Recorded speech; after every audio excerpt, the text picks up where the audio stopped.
INEC did not show up. On the morning of May 30, 2026, the day INEC's own deadline required parties to submit their candidate lists, NDC held its special convention to formally ratify Peter Obi as its presidential candidate. The convention hall was full. The motion was moved, and then someone noticed. INEC officials were not in their seats. Buba Galadima, the veteran politician anchoring proceedings, refused to continue. He said INEC must be present before a single vote is affirmed.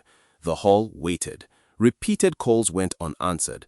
And in that silence, in that room full of Peter Obi supporters with the NDC flag ready to be handed over, Nigeria got a preview of exactly what the next 14 months of this campaign will look like. Everyone is talking about the crowd at NDC's primaries being intimidating, the energy, the movement, the Obi Kwankwaso ticket that has been building since both men dumped the ADC for a brand new party. But nobody is asking the question that tells you everything. If INEC could not be bothered to show up for the most politically significant convention of this pre-election season, what does that signal about how the government intends to treat Peter Obi's candidacy between now and 2027? Obi himself said it publicly in February 2026. He said he left Labour Party because as long as I remain in the party, INEC will not recognize its leadership. The federal government does not want me on the ballot. Now he is in yet another new party, and INEC officials were late to his ratification convention on the day of INEC's own submission deadline. Is that coincidence, or is it a pattern? Stay with me. I need to say something to you before we go further. This script took me 72 hours. Not because this is a complicated story, but because I refused to put a single fact in front of you that I had not verified. While Nigerian Twitter was running with rumors about Peter Obi winning 22 million votes at the NDC primary, which is false and was fact-checked as false by legit.ng yesterday, I was cross-checking Leadership, Channels TV, Premium Times, and Punch to make sure what I give you is real. I am one person. I have no research team, no party sponsor, no government contract. The only thing that keeps this channel going is your subscription. If you believe that Nigerians deserve political analysis that treats them as intelligent adults, hit subscribe right now. Not later, right now.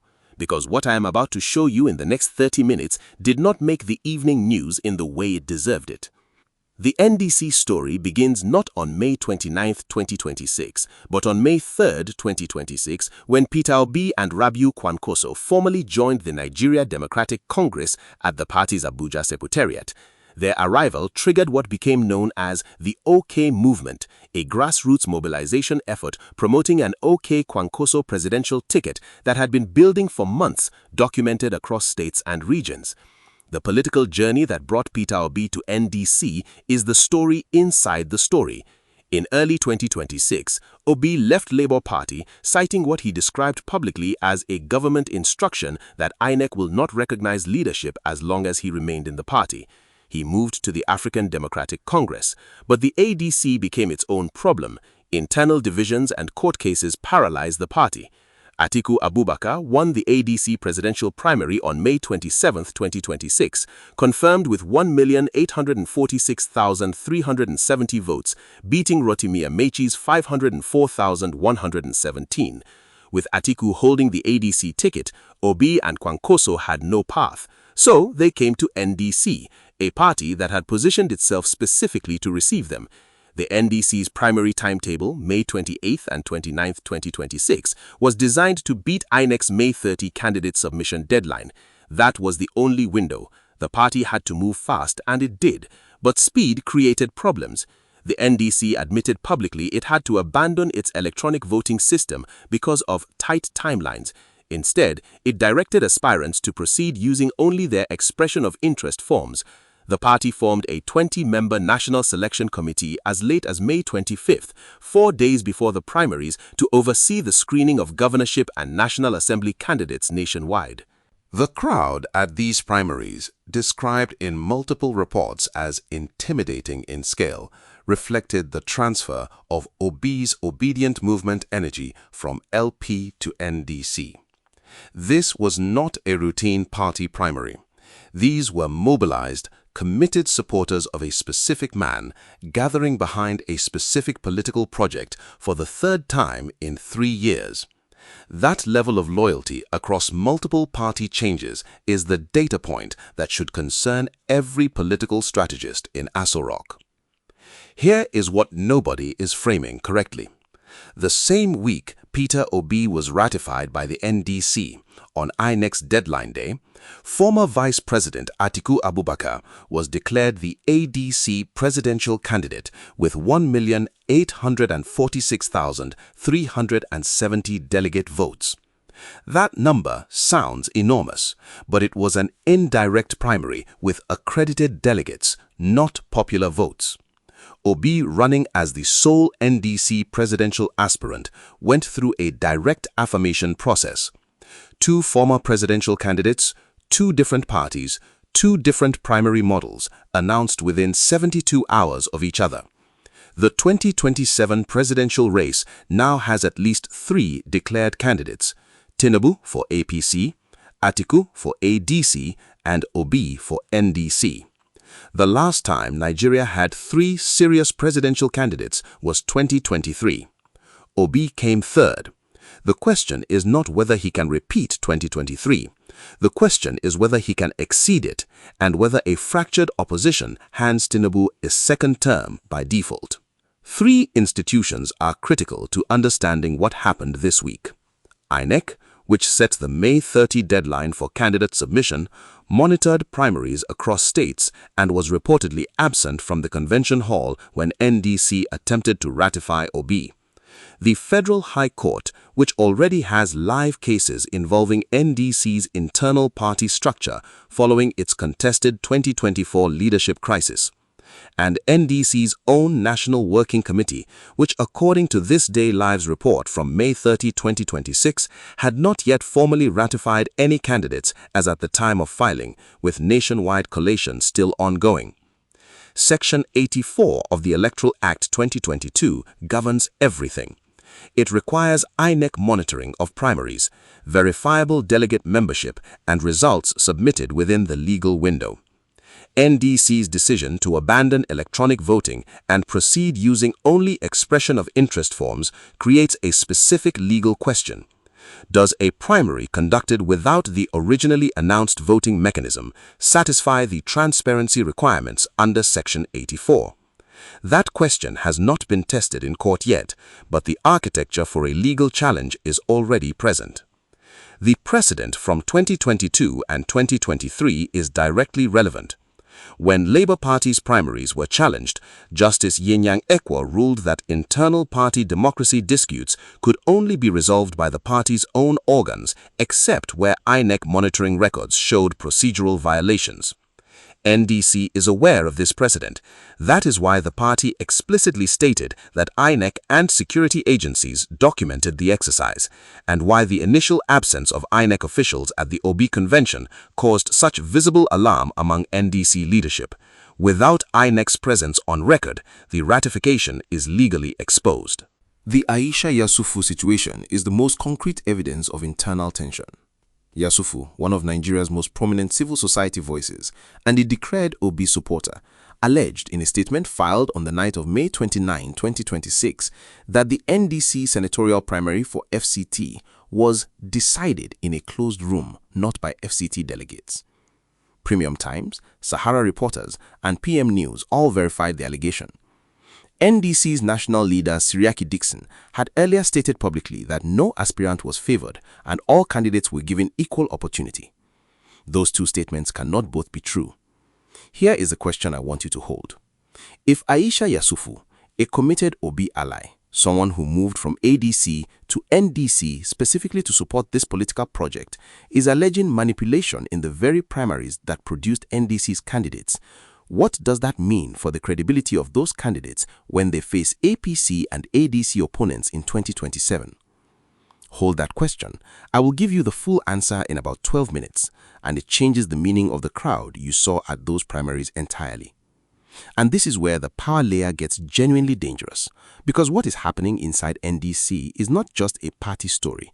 It is a preview of a battle that will define Nigerian politics until Election Day in 2027. Who benefits directly from Obi being ratified as NDC presidential candidate today? In the short term, NDC's national leader, Siriaki Dixon, the former Bayelsa governor who built this party from the ground up and now holds the flag of Nigeria's most credible opposition presidential candidate. Dixon personally presented the NDC flag to Obi at the convention. That image, Dixon, Obi, and Kwankwaso together, is a political signal that his South-South political godfather has bet his legacy on this ticket. Who is being weakened? Three actors simultaneously. Labour Party, which built its entire national infrastructure around Obi's 2023 candidacy and now watches its mobilization network follow Obi to yet another party. Atiku Abubakar, whose ADC primary victory on May 27 with 1.8 million delegate votes is already being contested by the reality that the most energized opposition voting bloc, the Obedience, is now officially with a different candidate on a different ticket. And the Tinubu re-election campaign, which must now plan for a genuine two-front opposition rather than a single fragmented challenger. Follow the money. The NDC presidential form was pegged at 60 million naira, confirmed by the cable. Governorship forms were significantly lower, with a 50% discount for female aspirants and 25% for persons with disabilities. A structural decision that signals NDC is actively trying to build a different kind of party profile. But here's the unresolved question. Who funded the logistics of simultaneous primaries across 36 states and the FCT in 72 hours after the electronic voting plan collapsed and the party had to pivot completely? That expenditure has not been publicly disclosed, and under Section 225 of the Nigerian Constitution, it must. The 2027 electoral map is now fundamentally reshaped. The NDC ticket, Obi from the southeast, Kwankwaso from the northwest, is designed to cut across the two zones that delivered the most dramatic results in 2023. NDC has also explicitly zoned its presidential ticket to the south for a single 4-year term, with the presidency committed to move north in 2031. That is a structural offer no other opposition party has made publicly, and it is aimed directly at the voter who believes in power rotation but distrusts APC's record on delivering it. 3 APC governors in states where NDC fielded governorship candidates have made no public statement about those candidates emerging. In Nigerian political culture, that silence means they are watching closely and have not yet decided how to respond. Their response or non-response in the next 60 days will tell you more about NDC's real threat level than any crowd photo. I know what you are thinking. You are thinking, Obi has changed parties 3 times in 4 years, LP to ADC to NDC. How is this man credible as a stable presidential candidate? That is a fair question. Here is the answer that his supporters give, and it deserves to be taken seriously. Every party change was driven by a documented external threat: INEC's alleged refusal to recognize LP's leadership, the ADC's internal court cases, and the Atiku primary result. Obi did not lose primaries and switch parties. He moved because the platform became legally or politically untenable. Whether you accept that explanation determines how you read his candidacy. But here is what is not debatable. Every time he has moved, his base has followed him. That is a different kind of political resilience from anything Nigeria has seen from an opposition candidate in the current democratic era. Stop with me for 1 second. I want to be honest with you. I spent 3 full days on this video. 3 days of tracking every development: the ADC primary on May 27th, the NDC logistics collapse on May 28th, the primaries on May 29th, and the INEC drama at the convention this morning on May 30th. While social media was spreading a false claim that Peter Obi won 22 million votes at the NDC primary, a claim that legit.ng had to fact-check and debunk, I was reading the actual reports from Leadership, Channels TV, This Day Live, and Premium Times to make sure I give you facts. I do not have a research team. I am not on any party's payroll. I do not take money from politicians, governors, or government agencies. The only thing that tells me this work is worth doing, the only form of payment I accept, is your subscription. If you are watching this video right now without being subscribed, I want to ask you directly. You have just consumed 3 days of someone's work. The least you can do is press one button. Subscribe to Ninja Insider Report. It takes 2 seconds, and it is the difference between this channel being here tomorrow and going silent. Press it now, then let us keep going, because what happens nationally as a result of what occurred this week is more consequential than anything I have described so far. Earlier, I asked if Aisha Yesufu, a committed Obi ally, is alleging manipulation in NDC's primaries. What does that mean for the credibility of NDC's candidates? Here is the full answer. Yesufu herself, in the same statement where she alleged manipulation, said this, and I am paraphrasing carefully. The NDC remains the only party that has given the best presidential candidate in the 2027 electoral cycle a platform to run. She separated her criticism of the FCT Senate primary process from her support for Obi's presidential candidacy. That distinction is politically significant. It means even the most credible internal critic of NDC's primary process is not withdrawing from the platform. The party held together under internal pressure, which is exactly what Labour Party failed to do after 2023. But the allegation itself that an FCT primary was decided in a closed room, not by delegates, creates a legal vulnerability that opponents are already aware of. The economic impact of this political realignment. Nigeria's foreign investment climate is directly correlated with political risk perception. The emergence of a credible 3-candidate presidential race, Tinubu, Atiku, and Obi, on separate party platforms, increases perceived instability for investors making 18-month decisions. The Naira's exchange rate does not move in isolation from political risk signals. Every investor watching Nigeria from London or New York this week saw a country where the main opposition just completed a rushed primary under a collapsed electronic voting system with an INEC presence crisis. That is not a stable picture. For the ordinary Nigerian, in Kano, Kwankwaso's presence on the NDC ticket means NDC is not a southern party making a token northern gesture. It is a party with a former 2-term Kano governor who commanded over 1.4 million votes in his home state in 2023. In Enugu and Anambra, Obi is not a new name. He governed Anambra for 8 years and his name appears on roads, hospitals and schools that Anambra residents can verify.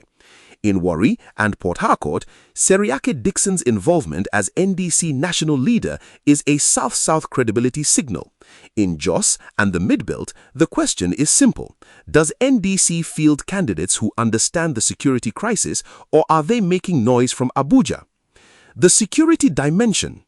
A 3-way presidential contest in Nigeria's current security environment, active insurgency in the northeast, banditry across the northwest, kidnapping in the midbelt, and economic hardship-driven crime across the south, creates conditions where electoral violence risk is elevated. The NDC warned members explicitly against violence, disorderly conduct, and hooliganism in its pre-primary statement. That warning does not appear in party communications unless the risk is considered real. What is happening inside Nigeria this week is not just a Nigerian story. It is a story that Western governments, international lenders, and the Nigerian diaspora are reading with very specific and personal stakes, and they are not all reading it the same way. The US State Department's Bureau of African Affairs and the UK's Foreign, Commonwealth and Development Office have both issued Nigeria-specific advisories in 2025, flagging opposition fragmentation as a 2027 risk factor. This week's development, a 3-candidate presidential race with primaries completed across all parties, partially addressed that concern. A consolidated opposition primary process is healthier for democratic credibility than the chaotic pre-election environment of 2022-2023. But the INEC absence at NDC's convention and Yesufu's manipulation allegation are exactly the kind of procedural irregularity signals that Western democracy monitoring bodies put on file. For the IMF and World Bank, their combined program exposure to Nigeria exceeds $4.2 billion USD. Political transition risk is built into program review schedules. A clean, credible 2027 electoral outcome, regardless of who wins, is a program compliance preference. A contested result, of the kind that a procedurally challenged primary process could eventually produce, triggers review clauses. That is not abstract. It affects the terms on which Nigeria can access program funds in 2027 and 2028. For Nigerians in the diaspora, specifically those in the UK, US, and Canada sending remittances home, the Naira's value is directly linked to political risk perception. The Obedient movement built much of its 2023 energy from Nigerians in the diaspora who sent money home, volunteered time, and organized internationally. That energy is now activated again around the NDC ticket. But there is a practical question. After following Obi from PDP to LP to ADC to NDC across 4 years, how many diaspora supporters are still willing to mobilize, and how many have quietly concluded that the system cannot be changed through the ballot? What is happening in Nigeria right now has a direct international parallel, not in Africa, but in France. In 2017, Emmanuel Macron created a brand new political party, En Marche, less than 14 months before the French presidential election. He ran as its candidate against the established parties of the left and right. He won. The parallel is not the result, it is the structural argument. Macron's core message was, the old parties have failed, a new vehicle is needed, and the candidate must be credible enough to make voters trust the new vehicle rather than the familiar name. That is precisely the argument NDC is making. The difference is this: Macron built En Marche from scratch himself. NDC was built by Seriake Dickson, and Obi came to it. Whether voters distinguish between a candidate who built his own platform and a candidate who arrived at someone else's platform 27 days before the primary deadline is the psychological question that will define NDC's 2027 campaign. The strongest argument for NDC's credibility is not the crowd, it is the structural evidence of organized political sacrifice. Aisha Yesufu gave up public activism career to enter partisan politics. Obi walked away from LP after building its national profile from essentially nothing. Kwankwaso abandoned NNPP, a party he built, to join a coalition ticket as the vice presidential candidate, despite publicly saying he is bigger than Obi politically. These are the actions of people making a casual political bet. They are the actions of people who believe this is the last viable opposition vehicle before 2027 closes. The structural vulnerability is time. NDC held its primaries 27 days after Obi joined the party. Its electronic voting system collapsed 48 hours before the exercise. Its National Selection Committee was inaugurated 4 days before the primaries it was supposed to oversee. This is not how you build a party that can withstand the legal, financial, and organizational pressure of a presidential campaign against an incumbent with federal resources. The obedient energy is real. The organizational infrastructure to channel that energy into 2027 votes, ward by ward, local government by local government, across 176,000 polling units has not yet been demonstrated. Peter Obi won 22 million votes at the NDC primary. False. This claim was circulating on social media on May 29, 2026 and was fact-checked and debunked by legit.ng. NDC conducted a direct affirmation exercise with no popular vote count of that scale. Obi was the sole aspirant and was affirmed at the special convention. The INEC absence means Obi's ratification is legally void. This is unverified and legally premature.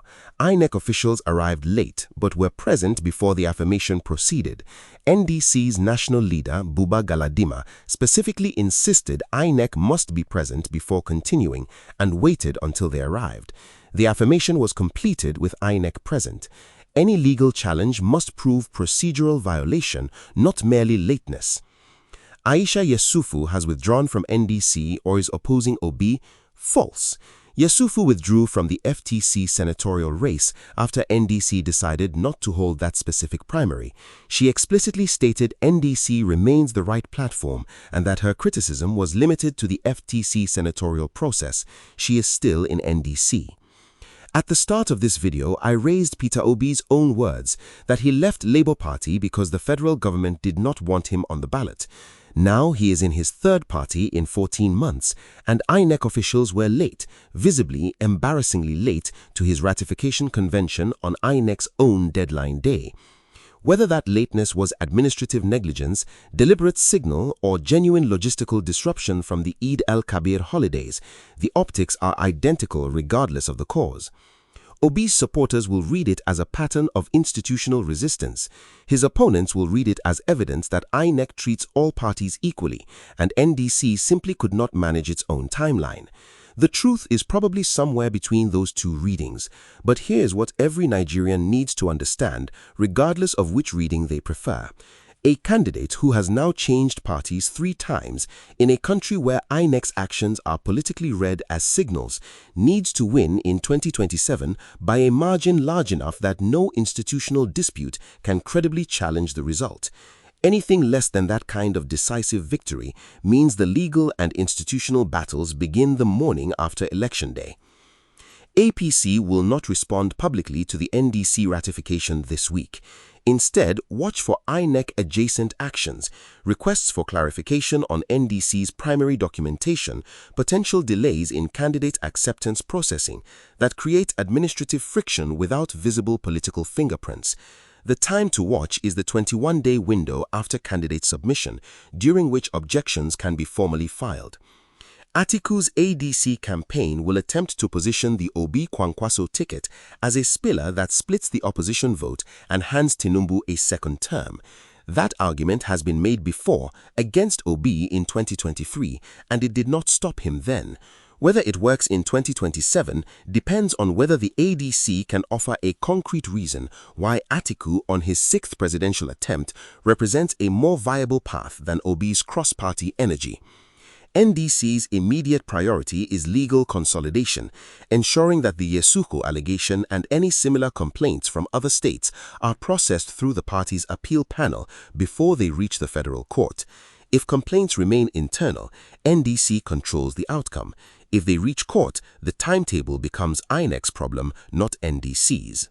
Whether INEC formally accepts NDC's candidate list without objection, confirmation expected within 7 to 14 days of the May 30th submission deadline. Whether the Yesufu allegation is followed by a formal legal complaint or remains a political statement, the distinction is critical for NDC's primary credibility. Whether any APC governor in an NDC-targeted state begins making concessions to NDC's platform, that would signal APC's internal polling shows the NDC threat is real at state level.